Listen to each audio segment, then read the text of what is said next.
Dudley with Dudley Really Group and another spring video series, and I'm going to introduce you to Jeff Hodge, who is my favorite pest inspector. And I have to tell you a little side note.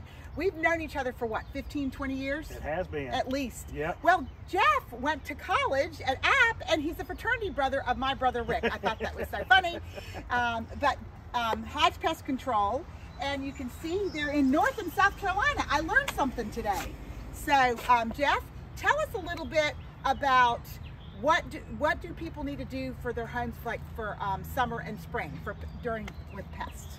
Well, basically, right now is the time to, one, I would suggest doing what's called a termite inspection.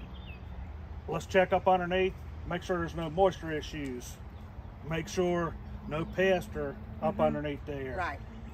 If we see something, we can help get that taken care of. So I have one every anniversary of my home, which is Thanksgiving, or not Thanksgiving, well, right around there in November. You always call me and say, let's schedule it, or Carol does. Your assistant of many, many years. So every year I have you go under, and then if you see a leak or something, Jeff knows. It's a great way, because who goes in their crawl spaces, right? That's correct. And matter of fact, a couple years ago you had a leak. Yes, I did, and I had to call a plumber, and they took care of it. So that really helped me. So I so appreciate it. But Jeff, anything else that you can tell us? No, basically what we will do, we can take care of any ants, termites. We can, again, look at the moisture, make sure moisture issues are taken care of up underneath the crawl.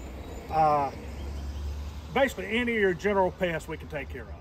That's awesome. Well, we so appreciate you coming today, and knowing that you're now, I love your wrapped truck, which is why we are doing it outside, and that you're in North and South Carolina, and you can pan over here, and here's his information. So call Jeff today, and let's get your crawl space looked at. Thanks, everyone. Bye.